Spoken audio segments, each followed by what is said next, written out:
요한복음 1장. 태초에 말씀이 계셨다. 그 말씀은 하나님과 함께 계셨고 그 말씀은 곧 하나님이셨다. 그분은 태초에 하나님과 함께 계셨다. 모든 것이 그분을 통해 창조되었으며 그분 없이 생겨난 것은 아무것도 없었다.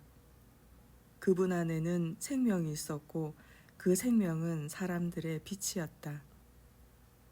그 빛이 어둠을 비추었지만 어둠은 그 빛을 깨닫지 못했다. 하나님께서 보내신 사람이 있었으니 그 이름은 요한이었다. 요한은 그 빛에 관해 증언하려고 이 세상에 왔으니 이는 자신의 증언을 통해 모든 이들로 하여금 그 빛을 믿게 하기 위함이었다. 요한 자신은 빛이 아니라 그 빛을 증언하기 위해 왔을 따름이었다. 참 빛이 있었으니 그 빛이 세상에 와서 세상 모든 이들에게 빛을 비추고 있었다. 참 빛이신 그분은 세상에 있었고 세상은 그분을 통해 지음 받았지만 세상은 그분을 알아보지 못했다. 그분께서 몸소 자기 땅에 오셨으나 그분의 백성들은 그분을 받아들이지 않았다. 그러나 그분께서는 그분을 받아들인 사람들, 곧 그분의 이름을 믿는 자들에게는 하나님의 자녀가 되는 특권을 주셨다. 이처럼 그들이 하나님의 자녀가 된 것은 혈통으로나 육체적 욕망으로나 사람의 뜻으로 된 것이 아니라 오직 하나님의 뜻으로 말미암은 것이다. 그 말씀이 육신이 되어 우리 가운데 사셨다. 우리가 그분의 영광을 보았으니 그 영광은 곧 자기 외아들을 보내신 아버지의 영광이었고 은혜와 진리로 충만한 영광이었다. 요한은 그분에 대하여 사람들에게 이렇게 외치면서 증언하였다. 이분이야말로 내가 말했던 바로 그분입니다. 나는 전에 내 뒤에 오시는 분이 나보다 앞선 것은 그분은 내가 있기 전부터 계셨기 때문이다 라고 말했는데 바로 이분을 두고 말한 것입니다. 우리는 모두 그분에게서 넘치는 은혜를 입었고 한없는 복을 받았다. 그것은 율법은 모세를 통하여 주어진 것이지만 은혜와 진리는 예수 그리스도를 통하여 우리에게 주어졌기 때문이다. 지금까지 하나님을 본 사람은 아무도 없다. 그러나 아버지 품에 계시는 외아들이신 그분께서 아버지 하나님을 우리에게 알려주셨다. 한 번은 유대의 지도자들이 예루살렘에서 제사장들과 레위 사람들을 세례 요한에게 보내어 그가 누구인지를 물었다. 그때 세례 요한이 그들에게 증언한 내용은 이러하다. 세례 요한은 조금도 숨김없이 솔직하고 분명하게 나는 그리스도가 아니요 하고 대답했다. 그러자 그들이 세례 요한에게 물었다. 그러면 당신은 누구요? 엘리야요. 세례 요한이 대답했다. 아니요. 마침내 그들이 말했다. 그럼 도대체 당신은 누구요? 우리를 보낸 분들에게 돌아가서 대답할 수 있도록 우리에게 말해 주시오. 당신 자신이 누구인지 말해 달란 말이오. 그러자 세례 요한은 이사야 선지자의 말을 인용하여 이렇게 대답했다. 나는 주의 길을 곧게 하라고 광야에서 외치는 자의 소리요. 그때 그들 중 몇몇 바리새파 사람들이 세례 요한에게 물었다. 당신이 그리스도도 아니고 엘리야도 아니고 또 우리가 기다리는 예언자도 아니라면 왜 사람들에게 세례를 주고 있는 거요? 세례 요한이 대답했다. 나는 여러분에게 물로 세례를 주지만 여러분 가운데는 여러분이 아직 알지 못하는 분이 서 계시오. 그분은 나보다 뒤에 오시는 분이지만 나는 그분의 신발끈조차 풀어드릴 자격이 없는 사람이요. 이 일은 세례 요한이 사람들에게 세례를 주던 요단강 건너편의 베다니에서 일어난 일이다. 다음 날 세례 요한은 예수께서 자기에게 오시는 것을 보고 큰 소리로 외쳤다. 보시오, 하나님의 어린 양을. 그분은 세상 죄를 지고 가시는 분입니다. 내가 전에 내 뒤에 오시는 분이 나보다 앞선 것은 그분은 내가 있기 전부터 계셨기 때문이다 라고 말했는데 저분이야말로 바로 그분입니다. 나 자신도 이분을 알지 못했으나 지금 내가 와서 여러분들에게 물로 세례를 주는 이유는 바로 이분을 이스라엘 백성들에게 알리기 위해서입니다. 그러고 나서 세례 요한은 또 증언했다. 나는 성령이 하늘에서 비둘기처럼 내려와 이분 위에 머무는 것을 보았습니다. 나도 이분을 알지 못했지만 사람들에게 물로 세례를 주라고 나를 보내신 이가 이르시기를 성령이 내려와 어떤 사람에게 머무는 것을 보거든 그가 바로 성령으로 세례를 베푸실 분인 줄 알아라 하고 내게 말씀하셨습니다. 이제 나는 그 광경을 똑똑히 보았고 그래서 바로 이분이야말로 하나님의 아들이라고 증언하는 것입니다. 다음 날 세례 요한은 자기 제자 두 사람과 같이 있다가 예수께서 지나가는 것을 보고는 보라, 하나님의 어린 양이시다 하고 소리쳤다. 그러자 두 제자는 세례 요한의 말을 듣고 예수를 따라갔다. 예수께서 돌아서서 그들이 따라오는 것을 보시고 그들에게 물었다. 당신들이 원하는 것이 무엇이요? 그들이 말했다. 선생님, 사는 곳이 어디입니까? 예수께서 대답하셨다. 나를 따라와 보면 알게 될 것이요. 그래서 그들은 예수를 따라가서 그날 예수와 함께 지냈다. 그들은 오후 4시부터 밤까지 예수와 함께 있었다. 세례 요한의 말을 듣고 예수를 따라간 두 사람 중 하나는 시몬 베드로의 동생 안드레였다. 안드레는 먼저 자기 형 시몬을 찾아가서 말했다. 우리가 메시아를 만났소. 그러고는 시몬을 데리고 예수께로 갔다. 예수께서는 시몬을 바라보시더니 말씀하셨다. 당신은 요한의 아들 시몬이요. 그러나 이제부터는 당신을 게바라고 부르겠소. 다음 날 예수께서는 갈릴리를 향해 떠나려고 하셨다. 그런데 빌립을 만나시자 나를 따르시오 하고 말씀하셨다. 안드레와 베드로처럼 빌립도 역시 고향이 벳세다였다. 빌립은 친구 나다나엘을 찾아가 말했다.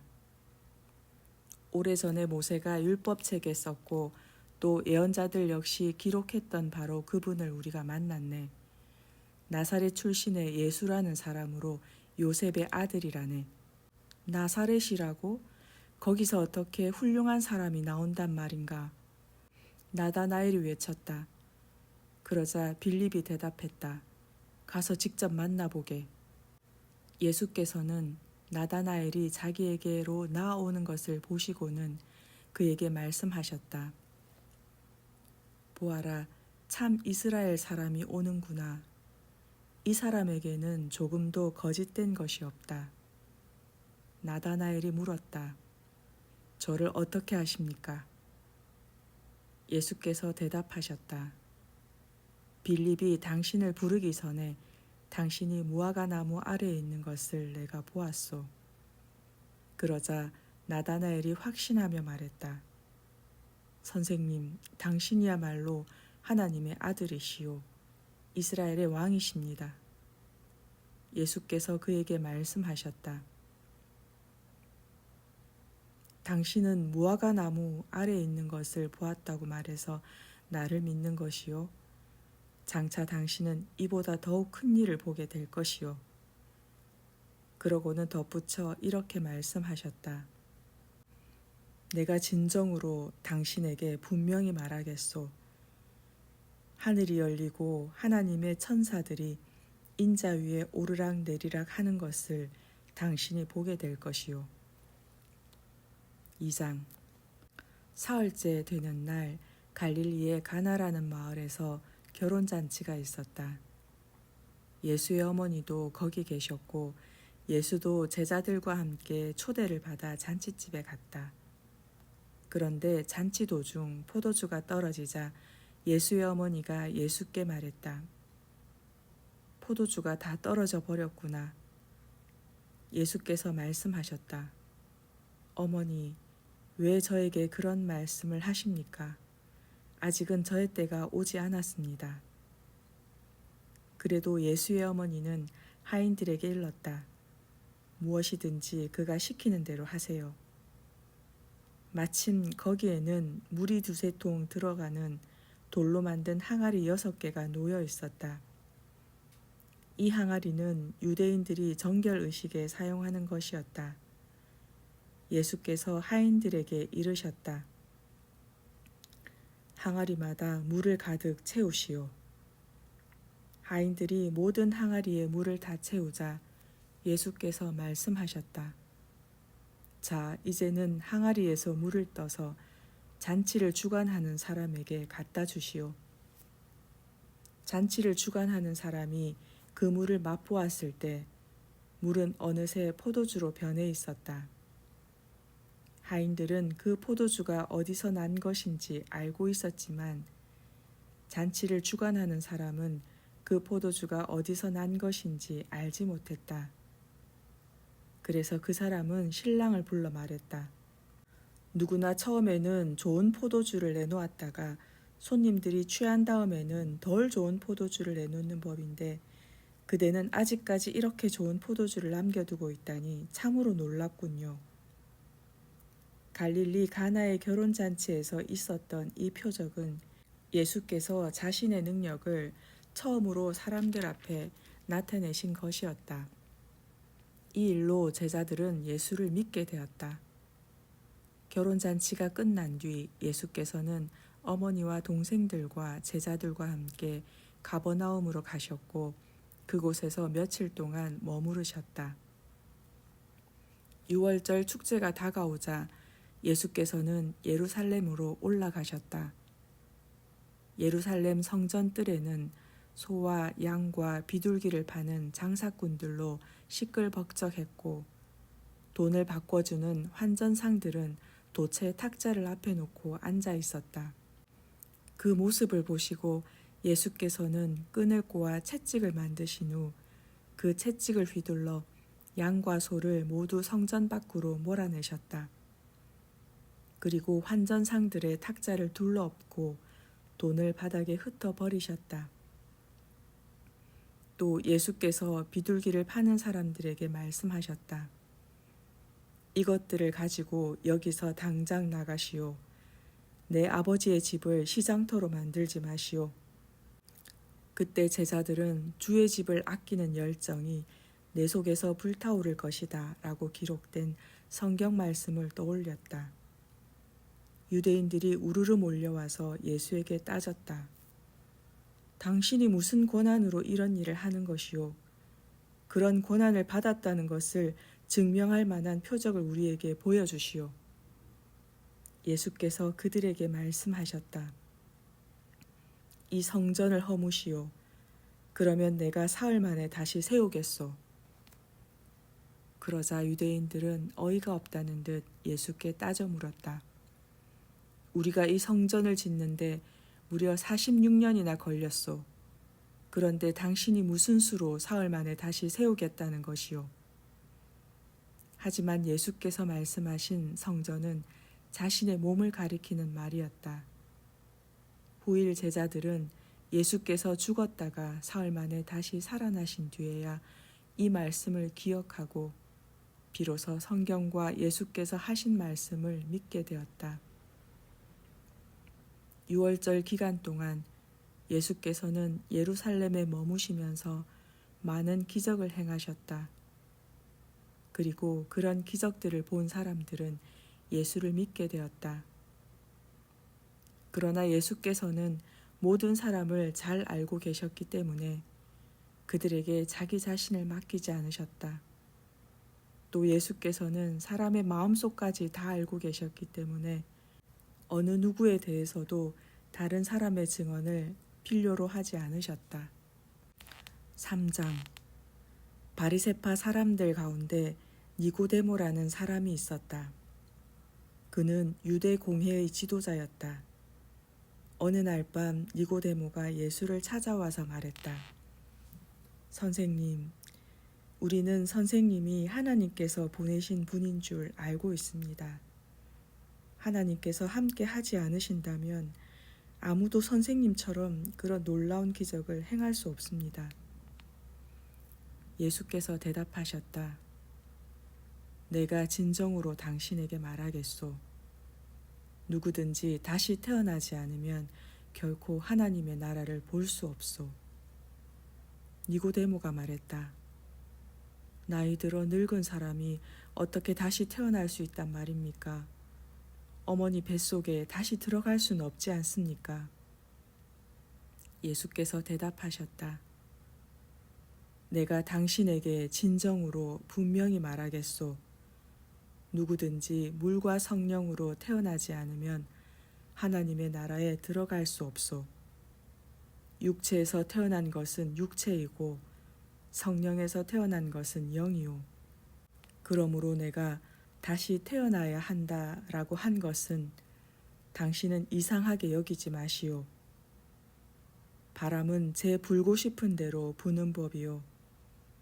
당신은 바람 소리를 들어도 그것이 어디서 불어온 것인지 다음에는 그 바람이 어디로 갈 것인지 알 수 없소. 성령으로 태어난 사람도 이와 같소. 니고데모가 다시 예수께 물었다. 어떻게 그런 일이 있을 수 있습니까? 예수께서 대답하셨다. 당신은 이스라엘의 선생이면서 이런 것도 알지 못하오. 내가 진정으로 당신에게 말하겠소. 우리는 우리가 아는 것에 대해 말하고 또 우리가 본 것에 대해 증언하오. 하지만 당신들은 우리의 증언을 받아들이지 않고 있소. 내가 세상에서 일어나는 일에 대해 말해도 당신들이 믿지 않는데 하물며 하늘에서 일어나는 일을 말한다면 당신들이 어찌 믿을 수 있겠소. 하늘에서 내려오니 곧 인자 외에는 아무도 하늘로 올라간 이가 없소. 모세가 광야에서 구리뱀을 높이 쳐들었던 것처럼 인자도 높이 들려져야 하오. 그것은 인자를 믿는 사람은 누구든지 영원한 생명을 얻게 하기 위함이요. 진실로 그렇소. 하나님께서는 세상을 극진히 사랑하셔서 외아들을 보내주셨소. 그것은 누구든지 그 아들을 믿는 자마다 멸망하지 않고 영원한 생명을 얻게 하려는 것이요. 하나님께서는 세상을 심판하려고 그 아들을 보내신 것이 아니라 그 아들을 통해 세상을 구원하려고 보내셨소. 누구든지 그 아들을 믿는 사람은 정죄를 당하지 않소. 그러나 그 아들을 믿지 않는 사람은 하나님의 외아들을 이름을 믿지 않는 것만으로도 이미 죄인으로 판결을 받은 것이요. 그런 자들이 죄인으로 판결을 받는 까닭은 참빛이 세상에 들어왔지만 그들의 행위가 악하여 빛보다는 어둠을 더 사랑했기 때문이요. 악을 행하는 자들은 모두가 빛을 싫어하는 법이요. 악인들은 자기들의 악한 행위가 드러날까 두려워 빛 가운데로 나오지 않소. 그러나 진리를 따라 살아가는 사람들은 기꺼이 빛 가운데로 나오는 법이요. 그것은 자신의 행위가 모두 하나님을 통해 그분 안에서 이루어진 것임을 드러내 보이기 위함이요. 그 후 예수께서 제자들과 함께 예루살렘을 떠나 유대 지방으로 가셨다. 그리고 거기서 얼마 동안 머무시면서 사람들에게 세례를 베푸셨다. 그 무렵 세례 요한은 살렘 근처의 에논에서 세례를 주고 있었다. 그곳에는 물이 많은 데다 사람들이 계속해서 그에게 세례를 받으러 왔기 때문이다. 그때는 세례 요한이 아직 감옥에 갇히기 전이었다. 세례 요한의 제자들 가운데 몇 사람과 어떤 유대인 사이에 정결의식에 관해 논쟁이 벌어졌다. 세례 요한의 제자들이 세례 요한에게 와서 말했다.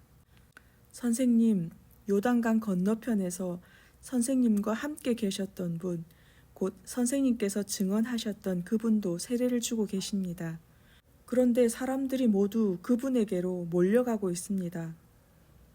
세례 요한이 대답했다. 하늘에 계신 하나님께서 주시지 않으면 그 무엇도 받을 수 없다. 나는 그리스도가 아니라 그분보다 앞서 보내심을 받은 사람이다. 라고 너희에게 분명히 말하지 않았느냐. 신부를 맞이하여 차지할 사람은 신랑이다. 그러나 신랑이 오기를 기다리던 신랑의 친구도 신랑이 오는 소리를 들으면 매우 기뻐한다. 지금 나는 그런 기쁨으로 가득 차 있다. 그렇다. 그분은 더욱 번성해야 하고 나는 더욱 쇠퇴해야 한다. 위로부터 오신 분은 모든 것 위에 계신다. 세상에서 온 자는 세상에 속하여 세상의 말을 하지만 하늘에서 오신 분은 모든 것 위에 계신다. 그분은 몸소 보고 들은 것을 말씀하시지만 아무도 그분의 증언을 받아들이지 않는다. 그분의 증언을 받아들이는 사람은 하나님께서 참되시다는 것을 보증한다. 하나님께서 보내신 분은 하나님의 말씀을 전한다. 그것은 하나님께서 그분에게 성령을 한량없이 주시기 때문이다.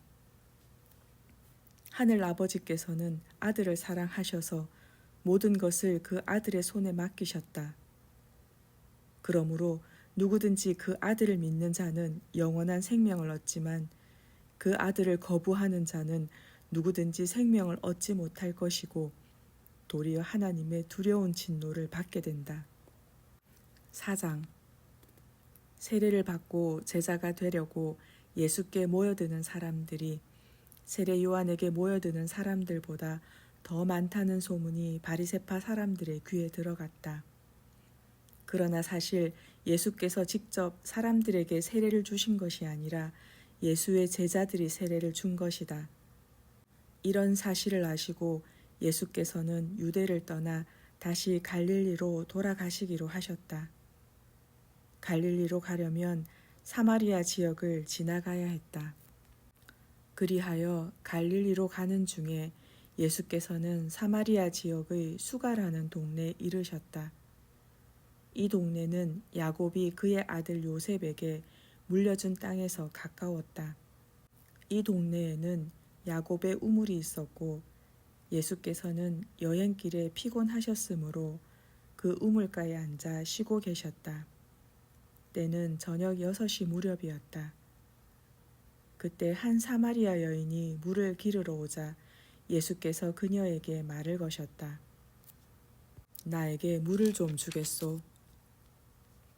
당시 제자들은 모두 음식을 사러 동네에 들어갔으므로 그 자리에 아무도 없었다. 사마리아 여자가 예수께 대답했다. 당신은 유대인인데 어찌하여 저 같은 사마리아 여자에게 물을 달라고 하십니까? 그 당시 유대인들은 사마리아 사람들과는 상종하지 않았기 때문이다.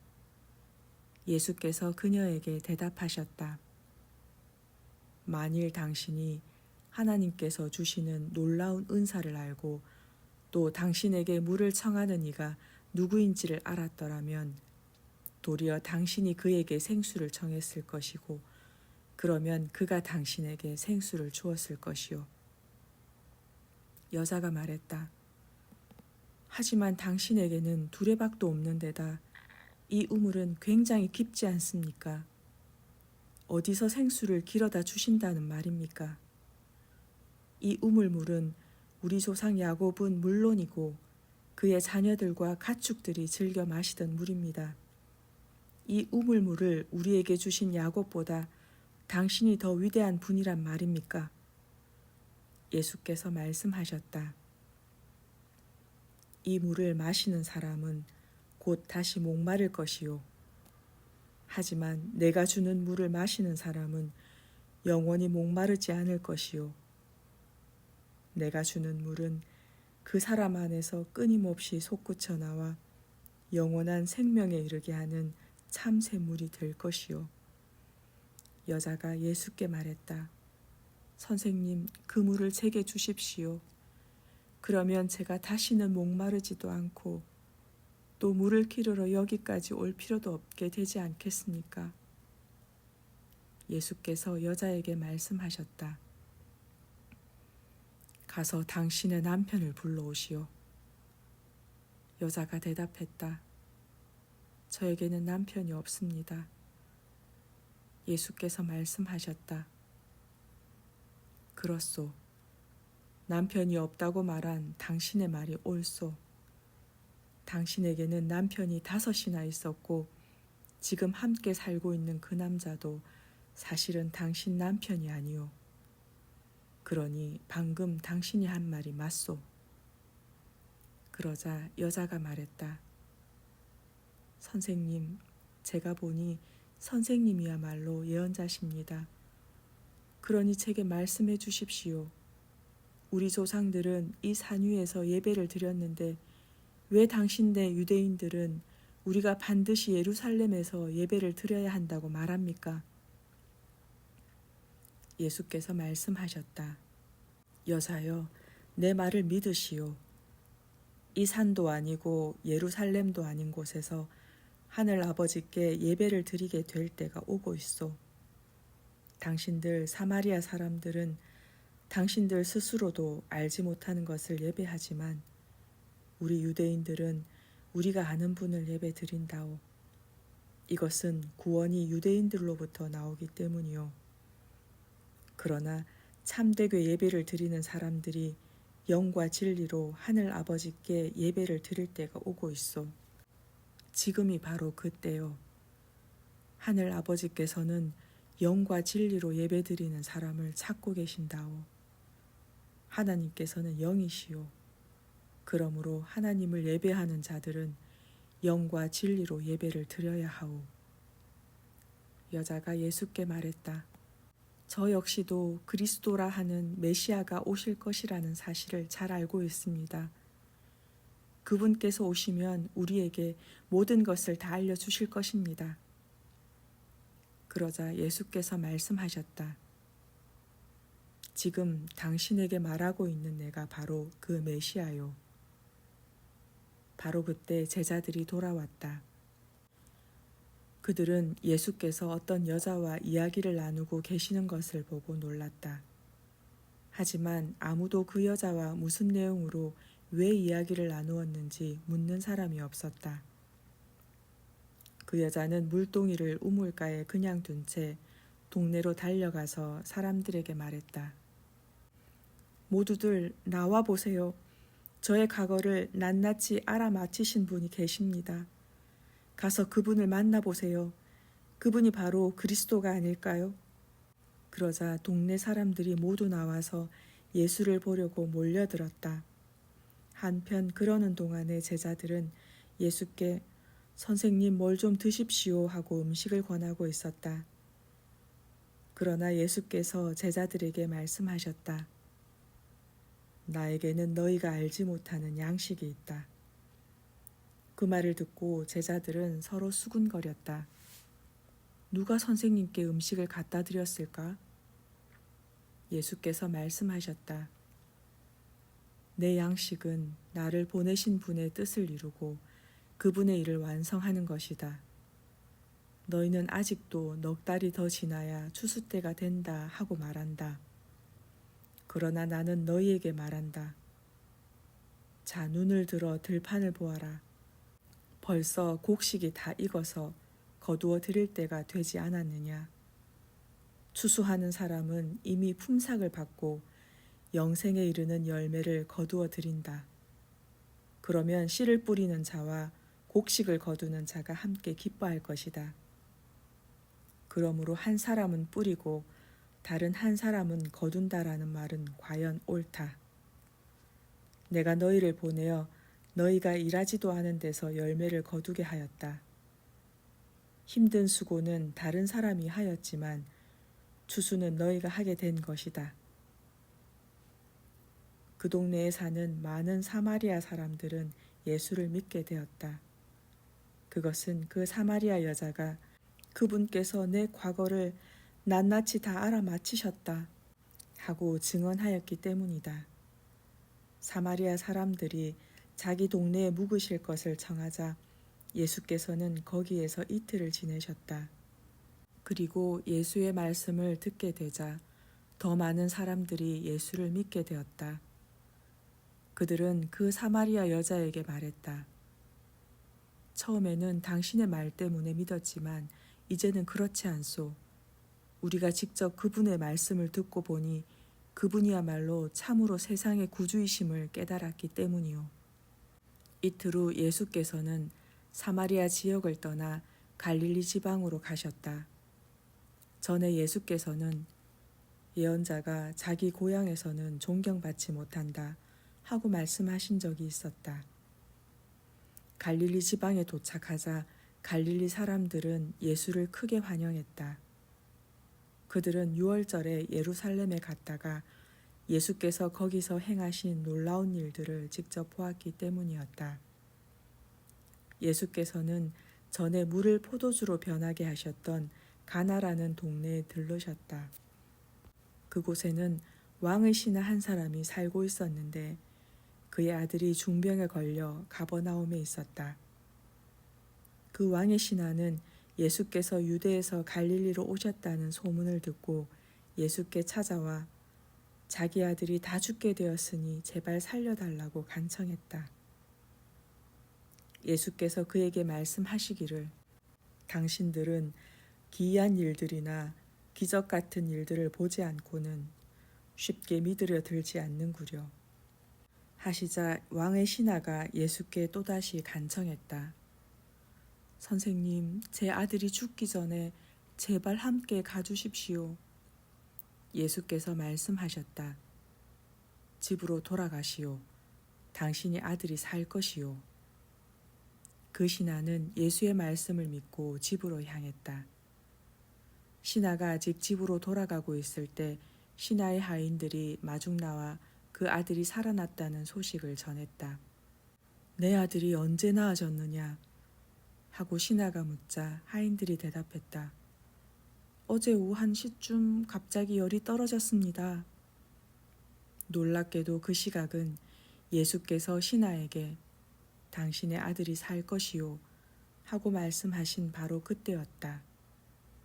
이런 일로 말미암아 그 신하와 그의 집안 식구들은 모두 예수를 믿게 되었다.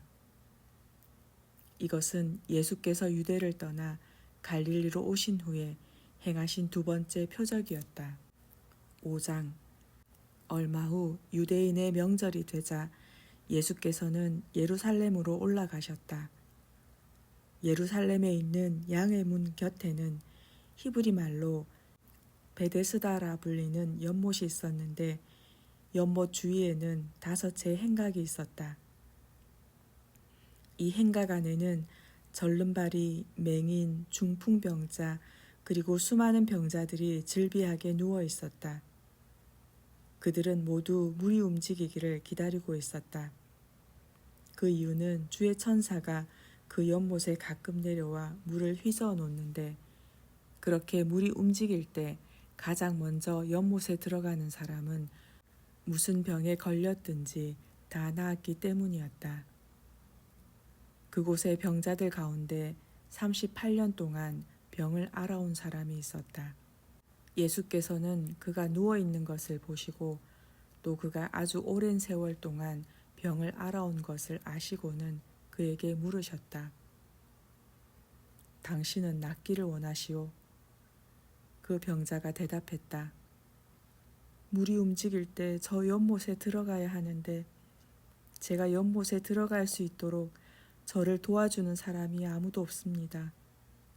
제가 들어가려고 애쓰고 있으면 늘 다른 사람이 앞질러 들어가 버립니다. 예수께서 그에게 말씀하셨다. 일어나시오. 일어나서 당신의 자리를 챙겨들고 걸어가시오. 바로 그 순간 그의 병이 말끔히 나았다. 그래서 그는 자기 자리를 챙겨들고 걸어갔다. 그런데 이 일이 일어난 때는 마침 안식일이었다. 그래서 유대인들은 병 고침을 받은 그 사람에게 말했다. 오늘은 안식일이요. 그러니 안식일에 자리를 챙겨들고 걸어가는 것은 율법에 어긋나는 일이요. 그러자 그 사람이 대꾸했다. 제 병을 고쳐주신 분이 내 자리를 챙겨들고 걸어가라고 하셨습니다. 유대인들이 다시 따지고 나섰다. 뭐요? 그렇다면 당신에게 자리를 챙겨들고 걸어가라고 말한 사람이 도대체 누구요? 그러나 병 고침을 받은 그 사람은 자기를 고쳐준 사람이 누구인지 알 길이 없었다. 거기에는 수많은 사람들이 붐볐고 예수께서는 이미 그곳을 떠나가셨기 때문이다. 얼마 후 예수께서 성전에서 그 사람을 만나시자 말씀하셨다. 보시오, 이제 당신은 말끔히 나았소. 그러니 다시는 죄를 짓지 말아서 당신에게 더 나쁜 일이 생기지 않도록 조심하시오. 그제야 그 사람은 자기 병을 고쳐주신 분이 예수인 것을 알고는 유대인들에게로 가서 사실대로 말했다. 그 일로 해서 유대인들은 예수께서 안식일을 어겼다는 이유로 예수를 핍박하기 시작했다.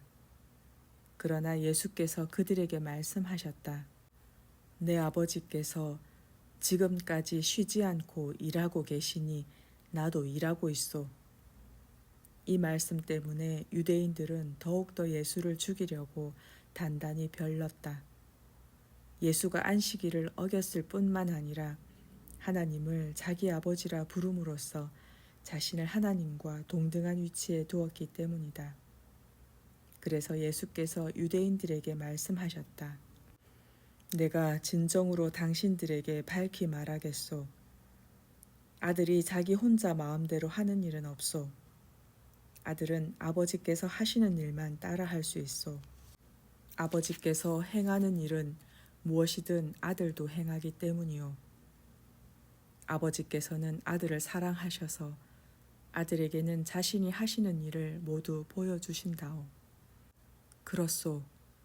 아버지께서는 이보다 훨씬 더 큰 일들을 아들을 통해 보여주셔서 당신들을 놀라게 하실 것이요. 아버지께서 죽은 자들을 일으켜 다시 살리시듯 아들 또한 자기가 원하는 자들에게는 생명을 준다오. 또한 아버지께서는 어느 누구도 심판하지 않으시고 심판하는 일을 모두 아들에게 맡기셨소. 그것은 모든 사람이 아버지를 공경하듯 아들도 역시 공경하도록 하기 위함이라오. 그러므로 아들을 공경하지 않는 자들은 그 아들을 보내신 아버지도 역시 공경하지 않는 것이요. 내가 진정으로 밝히 말하겠소. 누구든지 내 말을 듣고 또 나를 보내신 분을 믿는 사람은 영원한 생명을 얻으며 정죄를 받지 않을 것이요. 그런 자들은 이미 죽음에서 생명으로 옮겨졌소. 내가 진정으로 밝히 말하겠소. 때가 오면 죽은 자들이 하나님의 아들의 음성을 듣게 될 터인데 지금이야말로 바로 그때요. 그 아들의 음성을 듣는 사람들은 살 것이요. 그것은 아버지께서 자기 안에 생명을 갖고 계신 것처럼 아들에게도 생명을 주셔서 아들 안에도 생명을 갖게 하셨기 때문이요. 또한 아버지께서는 아들에게 심판할 수 있는 권한을 주셨는데 그것은 아들이 인자이기 때문이요. 내가 하는 말에 놀라지 마시오. 보시오. 무덤 속에 있는 자들이 다 아들의 음성을 들을 때가 올 것이요. 그때가 오면 선한 일을 한 사람들은 부활하여 생명을 얻을 것이고 악한 일을 저지른 사람들은 부활하여 정죄를 받을 것이요. 나는 아무것도 내 마음대로 하지 않소. 나는 오직 아버지께 들은 대로만 심판하기 때문에 내 심판은 올바르고 공정하오. 이것은 내가 내 뜻대로 하지 않고 나를 보내신 아버지를 기쁘시게 하려고 오직 그분의 뜻대로 하려 하기 때문이요. 내가 나 자신에 대해 증언한다면 그 증언은 참되다고 할 수 없소. 그러나 나를 위해 증언해 주시는 분이 따로 계시는데 나는 나에 대한 그분의 증언이 진실로 참되다는 것을 안다오. 당신들이 세례 요한에게 사람을 보냈을 때 그가 이 같은 진리를 증거하였소. 내가 이런 말을 하는 것은 내가 사람의 증거를 받아들여서가 아니라오. 그것은 다만 당신들로 하여금 구원을 얻게 하려는 것이라오. 세례 요한은 타오르는 등불이 되어 당신들에게 빛을 발하여 주었소. 그래서 당신들은 그 빛 가운데서 잠시 동안 즐거워하였소. 그러나 나에게는 세례 요한의 증거보다 더 크고 확실한 증언이 있소. 아버지께서 나에게 완성하라고 맡기신 일, 곧 내가 지금 하고 있는 바로 이 일이 아버지께서 나를 보내셨다는 것을 밝히 증언해 준다오. 그리고 나를 보내신 아버지께서도 친히 나에 관해 증언해 주셨소. 당신들은 그분의 음성을 듣거나 그분의 모습을 본 적이 없소. 또한 그분의 말씀이 당신들 안에 머물고 있지도 않소. 그 이유는 분명하오. 곧 당신들이 그분께서 보내신 이를 믿지 않기 때문이요. 당신들이 성경을 열심히 연구하는 것은 성경에서 영원한 생명을 얻을 수 있다고 생각하기 때문이요. 그렇소. 그 성경이 바로 나를 증언하고 있소. 그런데도 당신들은 생명을 얻기 위해 나에게 오려고 하지 않소. 나는 사람들에게서 영광을 받지 않소. 또 나는 당신들 속에 하나님을 사랑하는 마음이 없다는 것을 잘 알고 있소. 내가 내 아버지 이름으로 당신들에게 왔는데도 당신들은 나를 받아들이질 않소.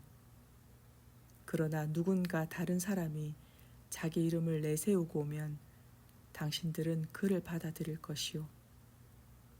당신들이 당신들끼리는 서로 영광을 주고받으면서도 정작 유일하신 하나님으로부터는 영광을 받으려고 애쓰지 않으니 당신들이 어떻게 믿을 수 있겠소? 그렇다고 내가 당신들을 아버지께 고소할 것이라고는 생각하지 마시오. 당신들을 고소하는 이는 따로 있으니 그는 곧 당신들의 소망을 걸고 매달려온 모세요. 당신들이 모세를 믿었더라면 분명 나를 믿었을 것이요. 모세가 나에 관해 기록했기 때문이요. 그러나 당신들이 모세의 글도 믿지 않는데 어떻게 내 말을 믿겠소? 6장. 이 일이 있은 지 얼마 후 예수께서 갈릴리 바다 곧 디베랴 바다 건너편 지역으로 가셨다. 수많은 사람들이 예수를 뒤따랐다. 예수께서 각양 병자들을 고치신 놀라운 표적을 보았기 때문이었다. 예수께서는 어느 산기슭으로 올라가 제자들과 함께 앉으셨다. 마침 유대인들의 큰 명절인 유월절이 가까운 때였다. 예수께서 눈을 들어 자신을 따르는 많은 사람들을 보시고 빌립에게 물으셨다. 우리가 어디에 가야 이 사람들을 모두 먹일 만한 음식을 살 수 있겠느냐? 이것은 다만 빌립을 떠보시려고 하신 질문이었다. 사실 예수께서는 어떻게 해야 할지를 이미 잘 알고 계셨다. 이 사람들이 저마다 한 입씩만 먹는다 해도 200데나리온어치 빵으로도 부족할 것입니다. 그러자 시몬 베드로의 형제인 안드레가 나서서 말했다. 선생님, 여기 한 소년이 보리빵 5덩이와 물고기 2마리를 갖고 있습니다. 하지만 이 많은 사람들을 다 먹이기에는 턱없이 부족하지 않겠습니까? 예수께서 말씀하셨다. 사람들을 모두 자리에 앉게 하여라. 마침 그곳에는 넓은 풀밭이 있어서 사람들이 모두 자리를 잡고 앉았다. 대략 어른 남자의 수만 5천 명 가량이 되었다. 예수께서 빵을 들어 감사 기도를 드리신 다음 앉아 있는 사람들에게 각자 원하는 만큼씩 나누어 주셨다. 물고기도 역시 그와 같이 하셨다. 모두가 배불리 먹고 나자 예수께서 제자들에게 말씀하셨다. 너희는 이제 남은 것들을 다 모아서 버려지는 것이 없게 하여라. 그러자 남은 부스러기를 다 모았더니 보리빵 5덩이를 먹고 남은 것들이 12광주리에 가득 찼다. 예수께서 행하신 이런 기적을 본 사람들은 그분이 참으로 이 세상에 오신다던 그 예언자시다 하고 말을 퍼뜨렸다. 예수께서는 사람들이 와서 자신을 억지로라도 왕으로 삼으려 한다는 것을 아시고는 혼자서 다시 산으로 물러가 계셨다. 날이 저물자 제자들은 갈릴리 호숫가로 내려갔다. 거기서 배를 타고 제자들은 바다 건너편에 있는 가버나움을 향해 떠났다. 하지만 날이 이미 어두워졌는데도 예수께서는 아직 제자들에게 돌아오지 않으셨다. 갈릴리 바다를 건너는데 갑자기 강풍이 휘몰아치면서 물결이 사나워졌다. 제자들이 힘껏 배를 저어 10여리쯤 갔을 때 그들은 예수께서 물 위를 걸어 배 있는 쪽으로 가까이 오고 계시는 것을 보았다. 그 광경을 보고 제자들은 모두 무서워했다. 예수께서 제자들에게 말씀하셨다. 나다, 무서워하지 말아라. 그제야 마음이 놓인 제자들은 기쁜 마음으로 예수를 배 안으로 모셔드렸다. 어느새 배는 그들이 가려던 지역에 다다랐다.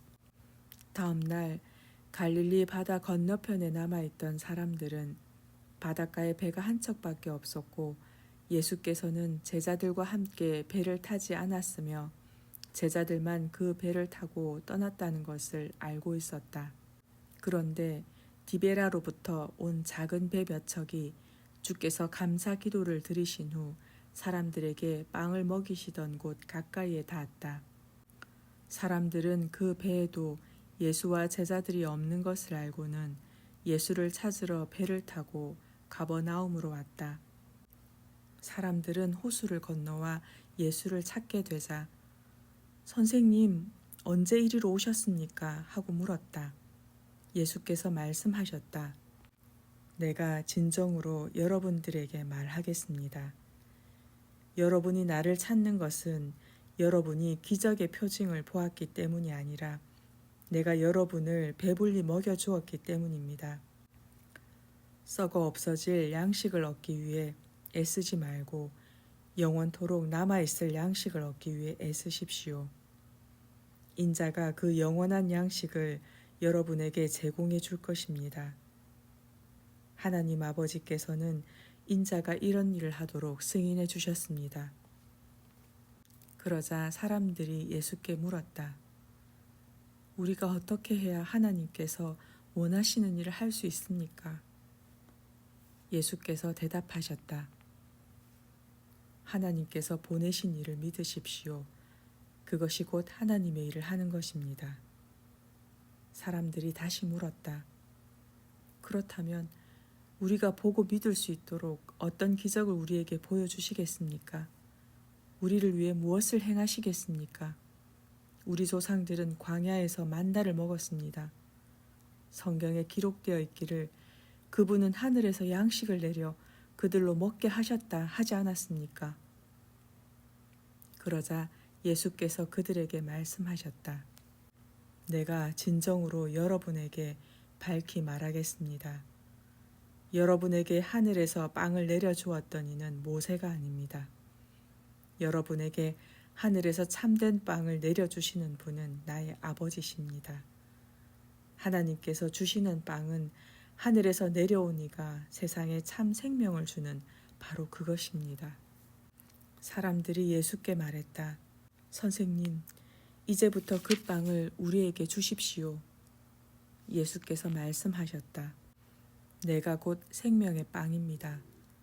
내게 오는 사람은 결코 굶주리지 않을 것이고 나를 믿는 사람은 결코 목마르지 않을 것입니다.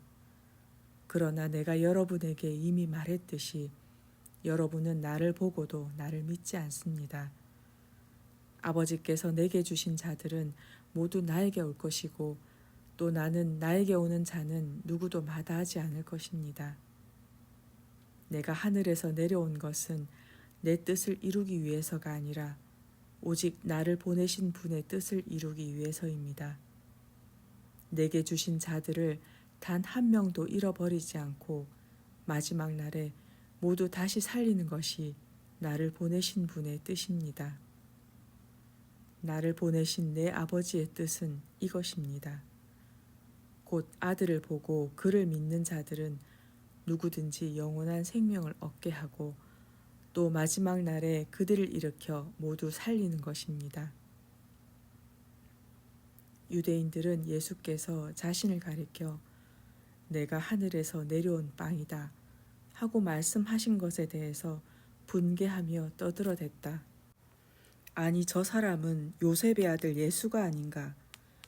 우리가 그의 부모를 빤히 알고 있는데 자기가 하늘에서 내려왔다니 도대체 그게 무슨 소린가? 예수께서 그들에게 말씀하셨다. 내가 한 말에 트집을 잡지 마시오. 나를 보내신 아버지께서 내게로 이끌어 주시지 않으면 아무도 내게로 올 수 없소.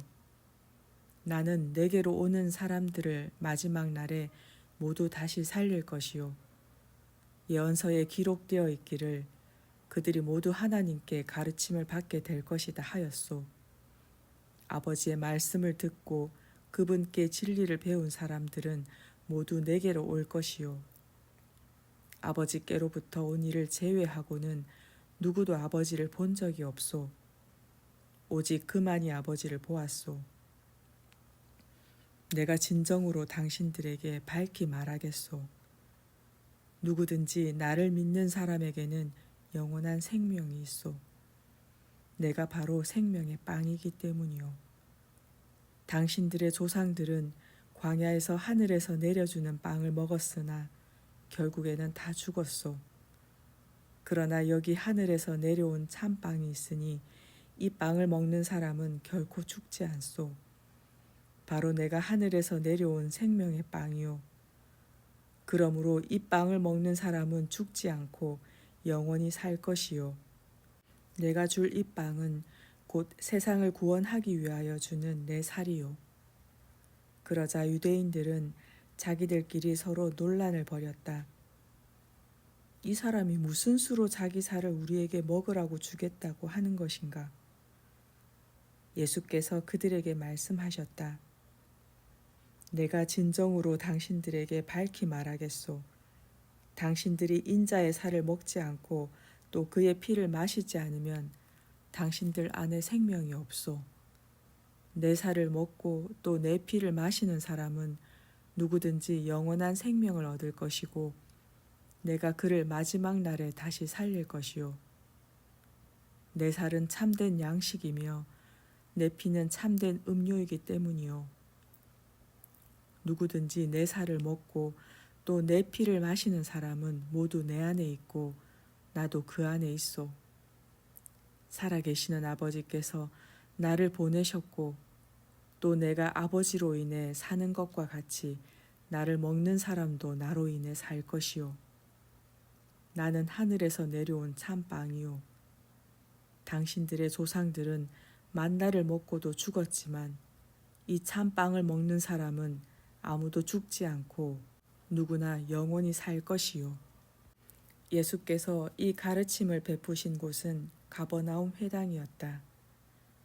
예수의 이 말씀을 듣고 제자들 중에서도 알아듣지 못하여 선생님께서 정말 이해하기 어려운 말씀을 하시는구나. 누가 그분의 말을 제대로 알아들을 수 있단 말인가 하고 말했다. 이처럼 제자들이 불평하며 수군거리는 것을 아시고 예수께서 말씀하셨다. 내 말이 너희 마음에 거슬리느냐? 만일 인자가 전에 있던 곳으로 올라가는 것을 보게 된다면 너희는 어떻게 하겠느냐? 생명을 주는 것은 영이다. 육신은 아무것도 줄 수 없다.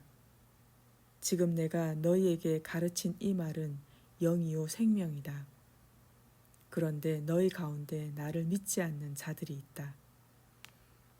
예수께서는 처음부터 제자들 중 누가 믿지 않는지 또 누가 자신을 배반할 것인지 다 알고 계셨다.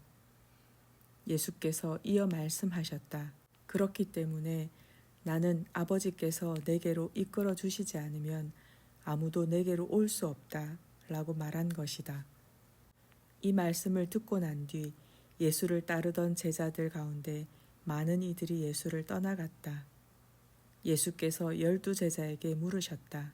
너희도 내 곁을 떠나려 하느냐? 시몬 베드로가 대답했다. 아닙니다, 주님. 우리가 누구에게로 가겠습니까? 영생의 말씀이 주님께 있는데 저희가 어디를 가겠습니까? 우리는 주님이 하나님의 거룩하신 아들이심을 믿고 또 압니다. 그러자 예수께서 말씀하셨다. 내가 너희 12를 선택했지만 너희 중에 한 명은 마귀다. 이것은 예수의 12 제자 가운데 하나이면서도 훗날 예수를 배반한 가룟 사람 시몬의 아들 유다를 두고 하신 말씀이었다.